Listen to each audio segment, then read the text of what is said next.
Hola, hoy vamos a hablar de las hemorragias. Hemorragia, por definición, es la salida de la sangre de los vasos sanguíneos, de los distintos tipos de vasos sanguíneos que tenemos, arterias, venas y capilares. Entonces, una vez que tenemos clara esa definición, no todas las hemorragias tienen el mismo nivel de gravedad. A todo el mundo nos ha sangrado alguna vez la nariz y no nos hemos sentido morir por ello. ¿De qué depende entonces que una hemorragia sea más grave, más emergente, más urgente o más secundario? Pues principalmente tiene que ver con el volumen. Aproximadamente en una persona media de unos 70 kilos, la cantidad de sangre que tiene en el cuerpo es de 5 litros. Entonces, va a haber una relación con la gravedad en función de la cantidad de sangre que se pierda. Cuando se pierde más de 2 litros, es muy grave ya, la persona entraría en shock, en inconsciencia por pérdida de sangre. Empezaría a ser una hemorragia clase tipo 1 cuando es menos de 1 litro, que sería leve. Y ya entre 1 y 2 litros entramos en grave, muy grave, por tener una conciencia con el volumen de la hemorragia que podamos estar teniendo. Luego también influye la velocidad. No es lo mismo una hemorragia aguda, donde se pierde 1 litro en muy poco tiempo, pongamos media hora, 1 hora, que perder 1 litro de sangre a lo largo de los meses con personas que puedan tener, por ejemplo, una hemorragia crónica por una úlcera péptica o cualquier otro tipo de circunstancia. El primer caso es una urgencia y en el segundo caso requiere un tratamiento ordinario. Tampoco es lo mismo en función de la edad. No es lo mismo una hemorragia de medio litro en un bebé que en una persona adulta.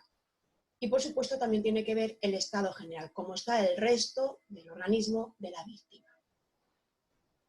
Entonces, va a depender del volumen y de la duración. Sería una hemorragia aguda aquella que es de urgencia y una hemorragia crónica no es urgencia, es una patología que hay que atender, pero no estaríamos hablando de una urgencia, aun cuando la cantidad de sangre que se pierda sea la misma, porque una va a ser en un periodo de corto más cortito de tiempo y en la otra va a ser un periodo de tiempo mucho más prolongado. Luego, en función del vaso sanguíneo que se rompa, del que salga la sangre, puede ser una hemorragia arterial, venosa o capilar. La hemorragia arterial se caracteriza porque la sangre que se ve es de un rojo brillante, realmente se diferencia bien una vez que te acostumbras a distinguir la hemorragia arterial de la venosa. La arterial es un rojo vivo brillante y la venosa es un color más tipo vino, más granate, más oscuro. Pero además la forma de sangrar es diferente. Cuando hay una hemorragia arterial, la sangre sale a borbotones.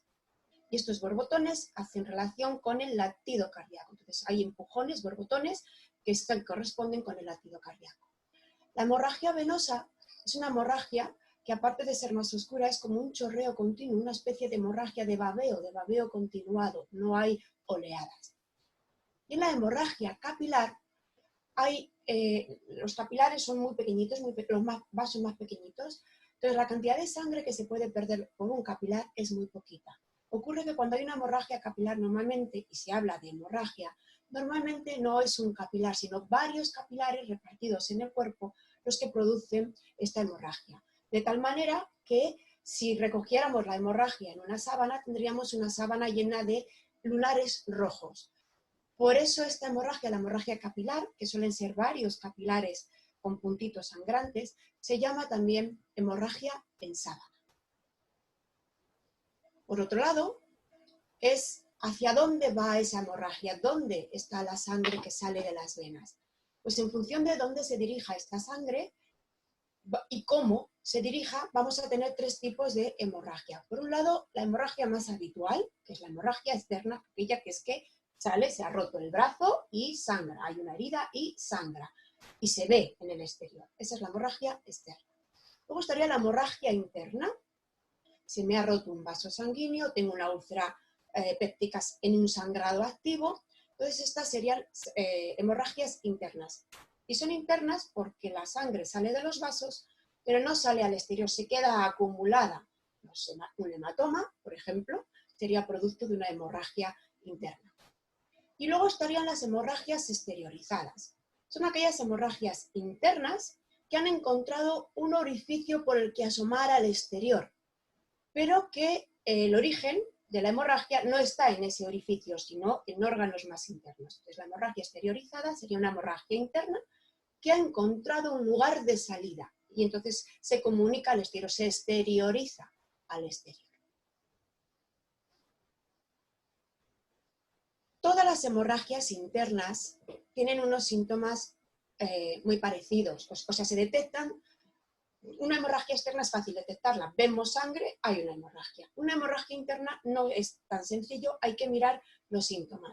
Y normalmente los síntomas van a ser que la tensión baja, hay una hipotensión, la frecuencia cardíaca sube, intenta hacer una compensación y sube la hemorragia cardíaca, la frecuencia cardíaca, y esto se manifiesta incluso hasta unas horas después de que se haya producido la hemorragia.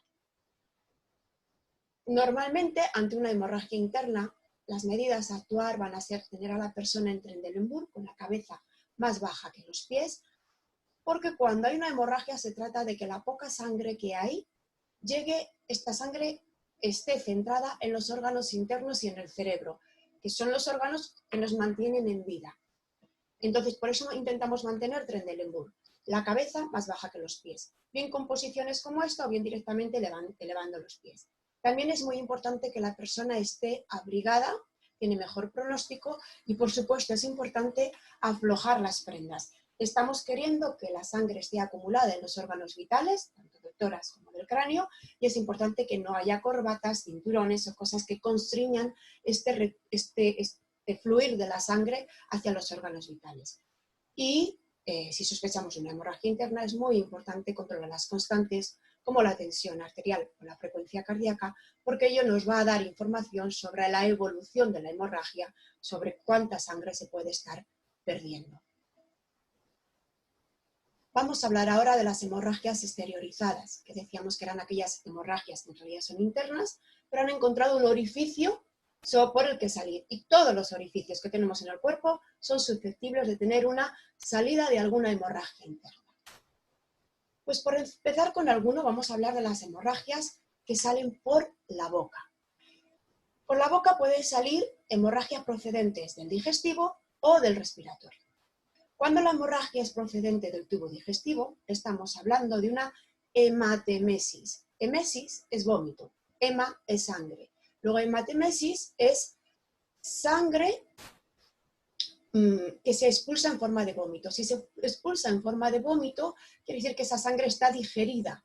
No es lo mismo que no sangre las encías, que también sería un sangrado de la boca, pero ese sería un sangrado externo, es la propia encía la que sangra y lo vemos. Cuando lo que sale es un vómito de sangre, esa sangre viene desde adentro, es interna, que se ha exteriorizado. Y como hablamos del digestivo, el digestivo lo que hace es digerir, tiene ácidos, enzimas.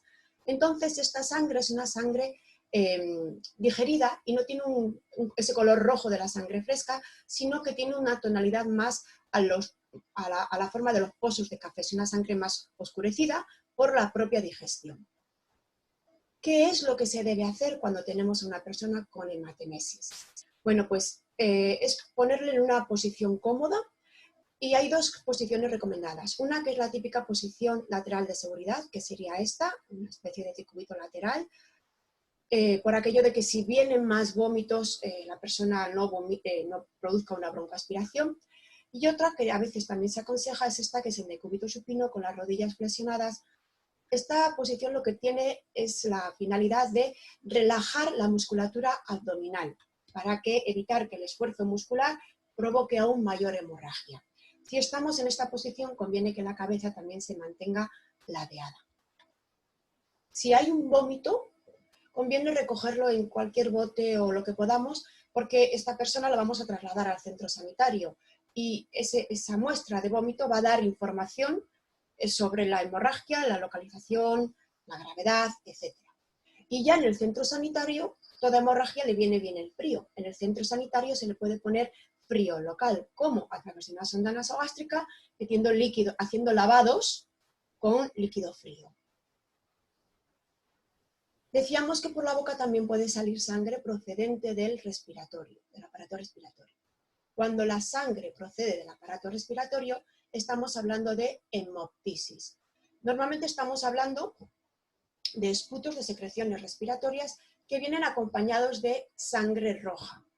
Aquí no está digerida porque el respiratorio no tiene enzimas digestivas ni ácido clorhídrico. Entonces sale esta forma de sangre roja acompañada del esputo. Y como viene acompañada del esputo es por lo que es una hemorragia interna que se ha exteriorizado.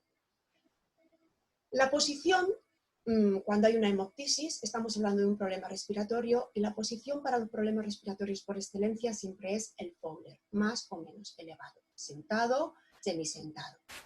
Y trasladar. Si encontramos una muestra de este esputo con la sangre, conviene recogerlo en pañuelo, en botecito, en lo que sea, para cuando lo traslademos al hospital, pues que pueda haber esta muestra que siempre ayuda al diagnóstico y al pronóstico. Y ya en el hospital hemos dicho que todo frío es adecuado para una hemorragia, para intentar hacer una vasoconstricción, pues en el propio hospital se puede hacer crioterapia, terapia con frío, cauterizar a través de un endoscopio las zonas de sangrado del aparato respiratorio, por un broncoscopio, por ejemplo. Otra hemorragia exteriorizada es la que sale a través del oído. Aquí estaríamos hablando de otorragia, chorreo de sangre por el oído. Cuando tenemos salida de sangre por el oído y la persona ha sufrido algún tipo de traumatismo, esto es un indicador de que es muy probable que la persona tenga algún tipo de traumatismo cráneoencefálico, de que la masa encefálica esté afectada y esta hemorragia sea producto de la exteriorización de una hemorragia del encéfalo. Habla de la gravedad. Aquí estamos hablando de gravedad no tanto por la cantidad de sangre que sale, sino por el lugar de donde viene la sangre, que no es nada más y nada menos que el encéfalo. ¿Qué es lo que debemos hacer? Pues se debe acomodar la cabeza de la víctima, un almohadillado a nivel de la cabeza, y trasladar a la persona, lógicamente, a un centro sanitario, es urgente, en decúbito lateral. Y el decúbito lateral va a ser aquel por el que el oído sangre. Si el oído que sangra es el derecho, va a ir en un decúbito lateral derecho, de tal manera que facilita el drenado de la sangre. Porque si no, esa hemorragia va a seguir produciéndose en el encéfalo y si no puede salir al exterior, lo que va a hacer es comprimir, aparte del daño de la hemorragia, comprimir la masa encefálica por la sangre que está presionando desde fuera. Entonces se debe trasladar en decúbito lateral en el mismo lado en el que del oído que está sangrando. Si además ha habido un traumatismo, cabe sospechar que pueda haber fracturas de la médula espinal. Entonces también conviene que vaya debidamente inmovilizado. Esto lo veremos más adelante en otros temas, cómo inmovilizar el cuello o todo el cuerpo para poder trasladar a la persona. Y luego, aparte de debidamente inmovilizado, decúbito lateral en el lado del oído que está sangrando. Mirad, aquí tenemos un posible traumatismo craneoencefálico y los puntos de salida cuando hay un traumatismo craneoencefálico, cuando la hemorragia sale hacia afuera, uno de ellos es la otorragia y otro de ellos es a través de la nariz, lo que sería una epistasis, pero diferenciaríamos la epistasis del sangrado nasal, que es el más habitual, insisto, de aquel que viene procedente después de un traumatismo en la cabeza.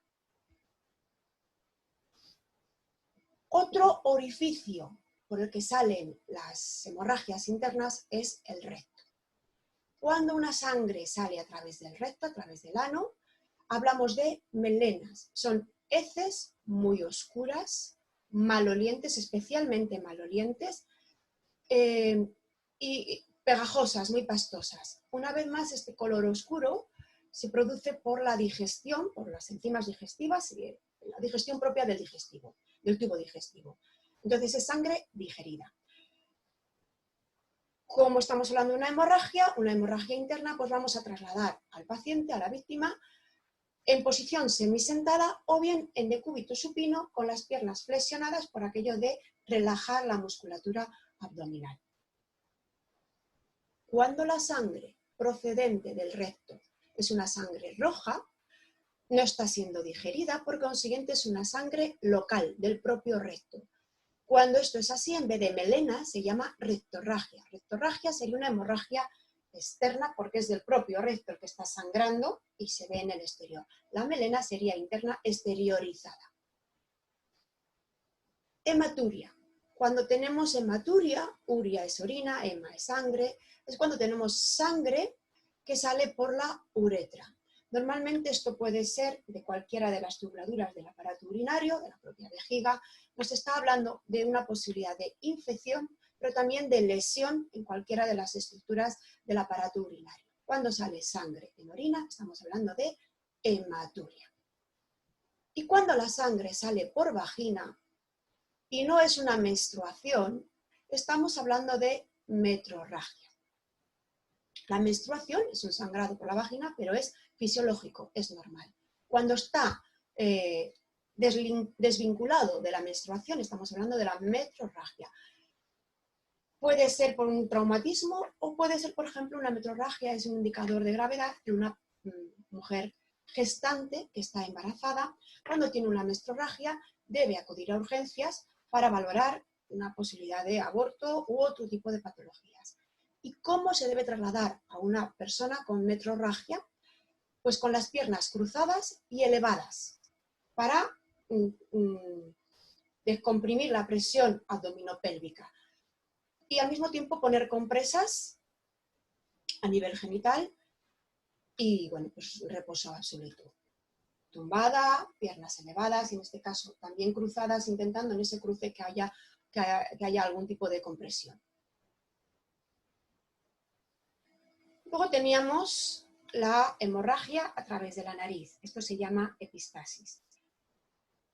Hay que diferenciar también, igual que con el recto, cuando la hemorragia es más externa, es de la propia nariz, a cuando la hemorragia es interna, como habíamos dicho antes, del traumatismo cráneoencefálico. Cuando la hemorragia es externa, hablamos de la auténtica epistasis, sangrado nasal. ¿Y qué es lo que nos puede llevar a un sangrado nasal? Pues lo más directo sería un traumatismo, un golpe, que nos lleva a que se nos rompa un vasito nasal y sangrar. Pero también a veces el sonarse, hacerlo muy fuerte, nos puede romper algunos capilares.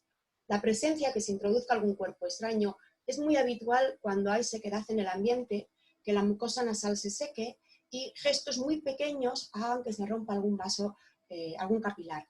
A mí, por ejemplo, me pasa con mucha frecuencia. La alta altitud. Cuando estamos en alta montaña, la presión atmosférica cambia y a veces esa presión atmosférica puede hacer que los capilares más superficiales se puedan romper. Entonces hay una hemorragia espontánea derivada de la alta presión atmosférica. De la misma manera que cuando hay una presión arterial elevada, la propia hipertensión arterial nos puede llevar también a romper algunos vasos capilares pequeños, como pueden ser los nasales. O sea que a veces es un síntoma, a veces precursor del diagnóstico de una hipertensión arterial. Y por supuesto, todo problema de hemorragia puede venir acompañado de una patología de problemas de coagulación, de que no se puedan cerrar bien los vasos sanguíneos por problemas de coagulación. Bueno, dichas las causas múltiples, ¿qué es lo que hacemos si tenemos a una persona con epistasis o nosotros tenemos epistasis? Bueno, en primer lugar, permanecer tranquilos. Toda persona que se acompaña de llanto, por susto con la epistasis y demás, el propio llanto va a provocar una mayor movilidad y un mayor sangrado. Entonces es importante incitar a la persona a respirar tranquilamente, pausadamente, porque eso nos va a llevar a disminuir la hemorragia. Y luego tener la cabeza inclinada hacia adelante. Y la verdad es que yo me he pasado toda mi infancia que cuando me sangraba la nariz, me apretaba la nariz y me hacían tener la cabeza hacia atrás. Y claro, con ello lo que hacía es que parte de la sangre me llegaba a la boca y entonces yo a veces lo escupía y a veces lo sangraba, lo tragaba. Entonces lo que se debe hacer es tener la cabeza hacia adelante, respirar por la boca porque teníamos la fosa nasal tapada y tener la fosa nasal tapada de manera continuada por al menos 5 minutos. Lo ideal sería 10 minutos. Es muy raro que una epistasis tras 10 minutos de compresión continúe. La gran mayoría con esto se han solucionado.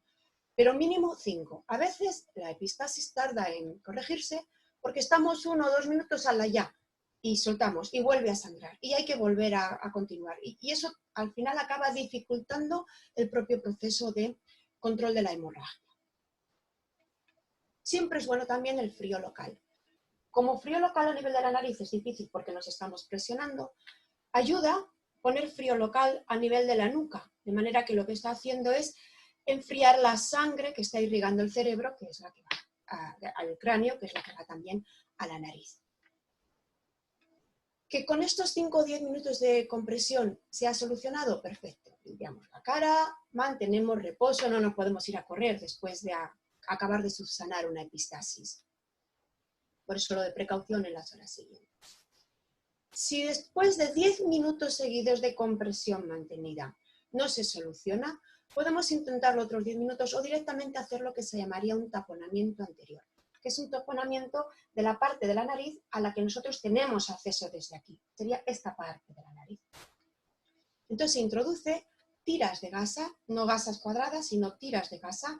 Vienen, a veces en los comercios no los podemos encontrar ya tubitos con estos tiras de gasa, que mejor pueden estar secas o pueden estar impregnadas, bien en vaselina o bien en antiséptico. De antiséptico, el de elección es el agua oxigenada. Entonces vamos metiendo con unas pinzas de disección gasas, tiras de gasa, que van paralelas a lo que sería la línea de los dientes. Entonces una tira, triangula, otra tira, hasta que se acaba taponando toda la fosa anterior. Y después con un esparadrapo sujetamos, porque se ha metido todo hasta bien aquí arriba, sujetamos con un esparadrapo para que el taponamiento se mantenga, si no tendería a salirse. Y bueno, pues si esto es así, se puede ir ya más tranquilamente a un centro sanitario para que allí valoren, quiten el tapón y valoren si sigue habiendo hemorragia, si hay que cauterizar o qué es lo que ocurre. Si lo que hay es rotura de los huesos, no podemos ponernos ni a presionar ni mucho menos hacer un taponamiento. Si ha habido un golpe con un traumatismo y hay fractura ósea a nivel nasal, lo que hay que hacer es tapar por encima para no mancharse de sangre y trasladar a un servicio sanitario para que allí atiendan la hemorragia y el traumatismo, las dos cosas conjuntas. Sí se puede aprovechar en ese caso, a la vez que ponemos unas gasas, a poner hielo frío local para intentar amortiguar esa hemorragia. A veces nos podemos encontrar, tanto a nivel de atención en el lugar de los hechos como a nivel de centro sanitario, que se hace un taponamiento anterior, incluso los profesionales otorrinos, con incluso productos hemostáticos, y la hemorragia no se controla. Y eso es porque la hemorragia es anterior. Cuando la hemorragia, la epistasis, procede de vasos sanguíneos que están en la parte posterior de la nariz, no se tiene acceso desde la parte de adelante de las fosas nasales. Entonces hay que hacer un taponamiento posterior. Mirad, esta es la nariz. Nosotros podemos controlar la hemorragia que tenemos en esta zona, como mucho metidos un poquito para aquí. Pero si la hemorragia estaría en esta zona, aquí no llegamos desde las fosas nasales. Entonces hay que hacer un taponamiento posterior. ¿Cómo se hace? Metemos una sonda, un catéter. Esto yo lo he visto hacer, por ejemplo, con una sonda Foley. En la sonda Foley, en la parte distal, atamos, sujetamos un tapón que puede estar hecho de gasas, de algodón envuelto con una gasa, algo que vaya a hacer de presión y de absorción al mismo tiempo. Entonces, metemos el catéter o la sonda y lo sacamos. Esta es una pinza Maggi que nos ayuda a sacarlo de la nariz por la boca. Lo sacamos por la boca, atamos lo que hemos decidido que va a hacer de material de taponamiento y luego tiramos otra vez por la sonda que estaba en la nariz hasta que se queda atascado. El tapón es suficientemente grande para que se quede atascado y no salga por la nariz. Entonces, en la parte delantera de la nariz se hace un rollo, se ata y ahí se queda taponado y presionando. Esto sería un taponamiento posterior manual, por así decirlo, artesano. Actualmente existe lo que se llama una sonda bibalonada, que es esta que tenemos aquí. Tenemos la jeringa para inflar los balones y esta es una sonda con dos luces para cada uno de los globos. Aquí tenemos la sonda con los globos inflados. Una inflaría el globo, en este caso que va a ser posterior, y este que sería el anterior. Aquí tenemos la sonda bibalonada colocada y aquí vemos cómo está el tapón posterior y el tapón anterior. Puede estar solo el posterior, solo el anterior. En definitiva, una sonda que es muy práctica de poner y de aplicar mayor o menor presión y en un lugar o en el otro o en los dos para la epistasis. Pues todo esto con las hemorragias exteriorizadas, porque aunque la epistasis sea una hemorragia de la propia nariz, como no sale por fuera de la nariz, si la hemorragia fuera nasal pero de una rotura de los vasos fuera, sería una hemorragia externa. Como la epistasis es de los capilares o venillas o arteriolas que tengamos a nivel dentro de la fosa nasal, por eso va a ser una hemorragia exteriorizada. Luego puede ser todavía más interna si viene del encéfalo. Lo mismo pasa a nivel del sangrado de encías, también sería una hemorragia exteriorizada. Aun porque si sangramos por aquí, también estamos sangrando por la boca, pero esto es hemorragia exterior, se ve desde fuera, no hay que abrir la boca. Aunque la hemorragia que salga por boca pueda venir desde lugares más profundos del digestivo. Y lo mismo se puede aplicar en el ano. La rectorragia es una hemorragia exteriorizada, aunque las melenas también lo sean y sean de un origen mucho más interno. ¿Cuáles son las hemorragias externas? Pues lo que estamos diciendo, aquellas que salen directamente desde la piel que está envolviendo nuestro cuerpo, está abierta y a través de esa piel sale la hemorragia de ese origen. ¿Qué es lo que debiéramos hacer ante una hemorragia externa? Bueno, pues lo primero es buscar dónde se está sangrando. Tranquilizar, hemos dicho que cuando una persona tiene llanto, hay agitación, hay mayor movimiento muscular y eso siempre facilita que la hemorragia sea todavía mayor. Entonces, tranquilizar a la persona. La mejor manera de tranquilizar no suele ser tranquilo, tranquilo, suele ser a ver, acompáñeme, ayúdeme, vamos a respirar, coja aire por la nariz, vaya echándolo despacio por la boca, continúe un poquito así, necesitamos oxigenarlos bien y eso va a ayudar a la persona a centrarse y a bajar el nivel de ansiedad, a tranquilizarse en definitiva. Es recomendable que si tenemos una hemorragia, si tenemos a la persona claramente sentada o tumbada, evitamos que por la hemorragia, por el mareo de que veo sangre, lo que sea, se nos caiga y agrave con un traumatismo la hemorragia que ya tenemos. Luego, yo soy partidaria de que la persona esté sentada y si es tumbada, si puede ser tumbada, mejor. Insisto, evitamos que luego se acabe cayendo porque pierde mucha sangre, porque de repente qué calor o porque, uy, la sangre me mareo al verla. Tenemos localizado el lugar en el que hay una hemorragia. Pues lo que debemos hacer es una compresión directa. Si somos nosotros, si es nuestra propia sangre, incluso con la propia mano. Si estamos atendiendo a otra persona, con la propia mano no se debe evitar hacer. Entonces siempre cualquier cosa, ropa, gasas, bufanda, lo que sea, algo de tela que nos ayude a comprimir, manteniendo porque esta tela que ponemos nos ayuda a comprimir sin mancharnos y además ayuda a que la hemostasia sea más efectiva. Entonces, compresión directa con algún tipo de gasa o tejido y una vez más, es recomendable que esta compresión se haga durante 10 minutos. Se pierde eficacia si estamos comprimiendo 2 minutos y levantamos, y otros 2 minutos y levantamos. Y al final estamos más de 10 minutos, pero estamos activando la hemorragia periódicamente. Entonces, se debe controlar el punto de sangrado, de hemorragia, buscar una tela y comprimir directamente. Y estar comprimiendo 10 minutos. Esto sería la compresión directa. Si es en un brazo o en una pierna, ayuda que además de estar comprimiendo, si podemos tenerla por encima del nivel del corazón, tanto si es brazo como si es pierna, también ayuda. Y si, bueno, pues también ayuda el poner frío, pero a lo mejor el frío hay que ponerlo después, mientras estamos comprimiendo, nos pasa igual que en la nariz. Si tengo la mano no puedo estar teniendo hielo, el hielo vendría un poquito para después. Pero sí ayuda el tenerlo elevado.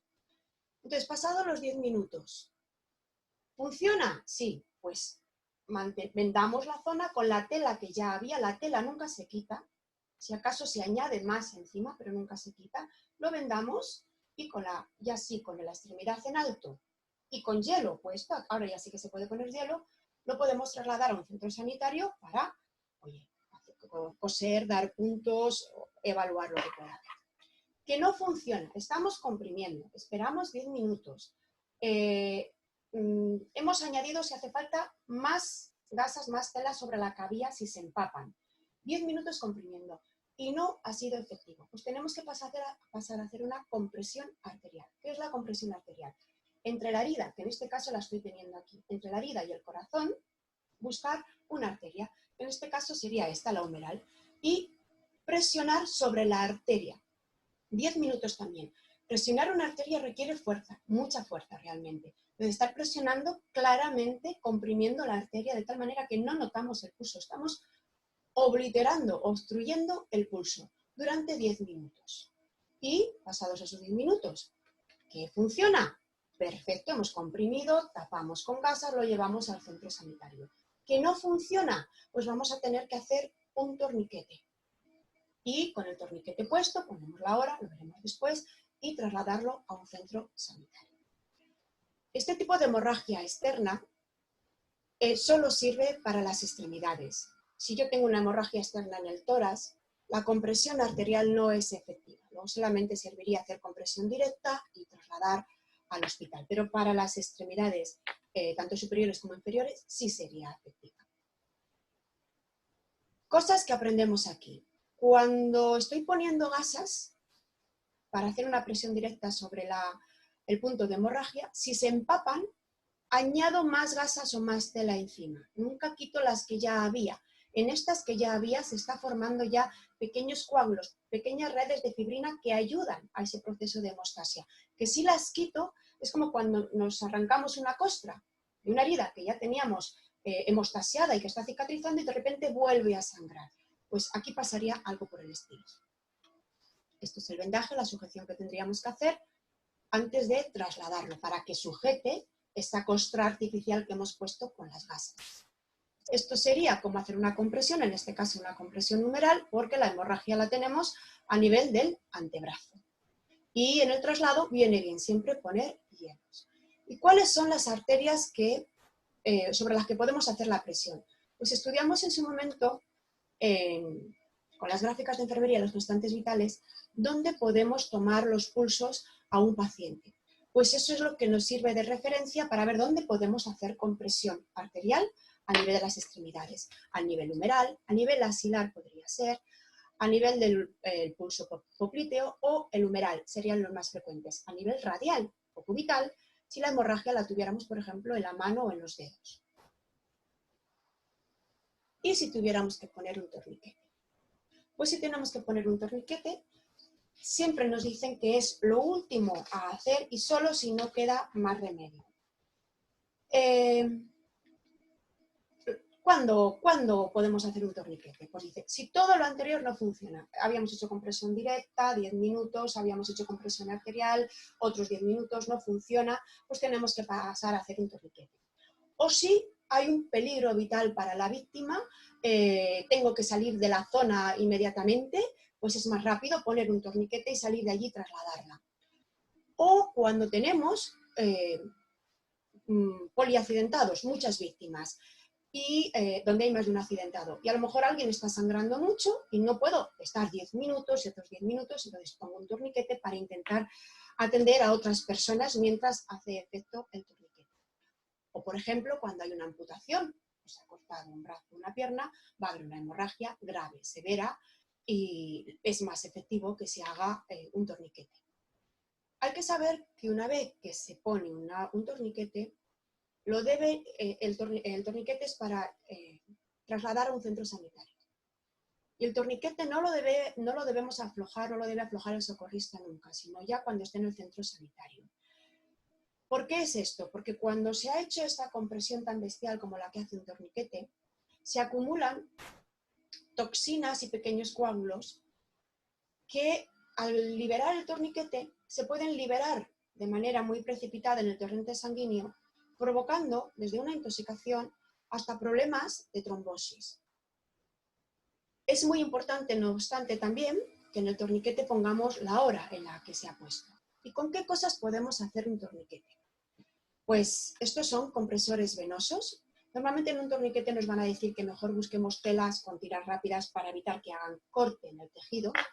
Estos son estrechos, pero son de silicona especiales y nunca van a cortar. Son especiales, ¿no? Compresores venosos especiales. A mí uno que me gusta especialmente, pero no solemos tenerlo para cuando estamos en el lugar de los hechos, es el esfigmomanómetro, el manguito para la tensión arterial. Porque es eficaz comprimiendo, porque podemos controlar la cantidad de presión que metemos e incluso en un momento dado, si queremos aflojarlo, podemos aflojar levemente y volver a comprimir, porque nos lo permite la situación.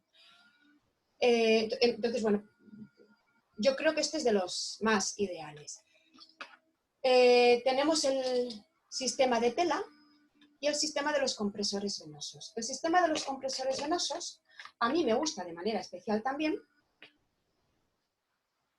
Y aquí tengo un compresor venoso que voy a intentar utilizar.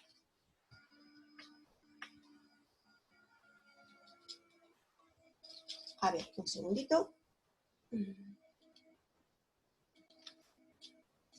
Pues eso. ¿Qué tenemos? Esto es un compresor venoso. Entonces no lo ponemos alrededor del brazo. Tiene un clip, con lo cual para hacer la compresión yo no tengo más que tirar todo lo que necesite.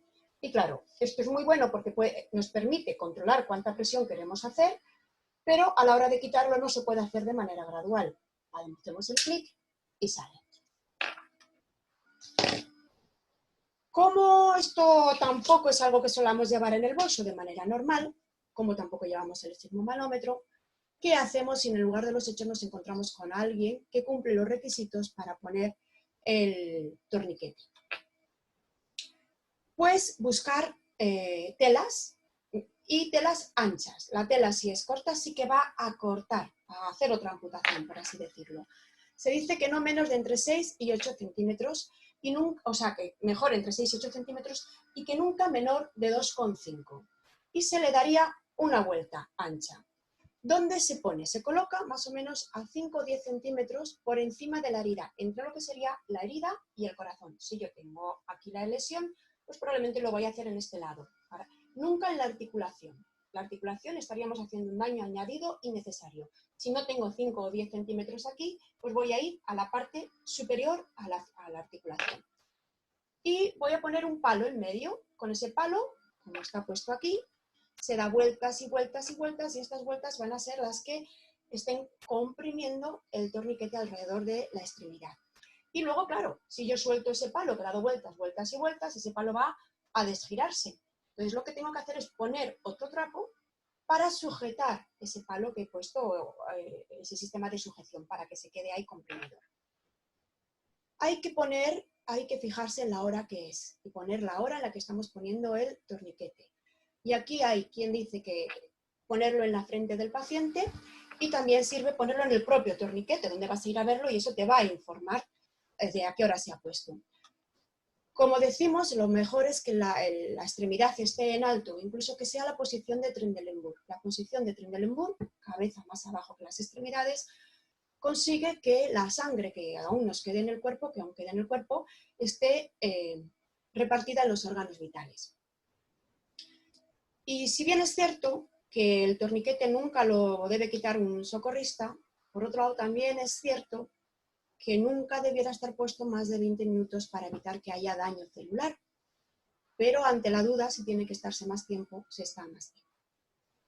Ya hemos dicho que cuando pondríamos el torniquete, pues cuando hay una amputación, cuando tenemos varias víctimas y no podemos atender a todas, o cuando las medidas anteriores no han sido efectivas. Claro que con las medidas anteriores, como sería en este caso, se podría decir que puedo ir comprimiendo directamente o a nivel de la arteria a la vez que se va trasladando, o alguien me va trasladando, o otra persona va haciendo el traslado al centro hospitalario.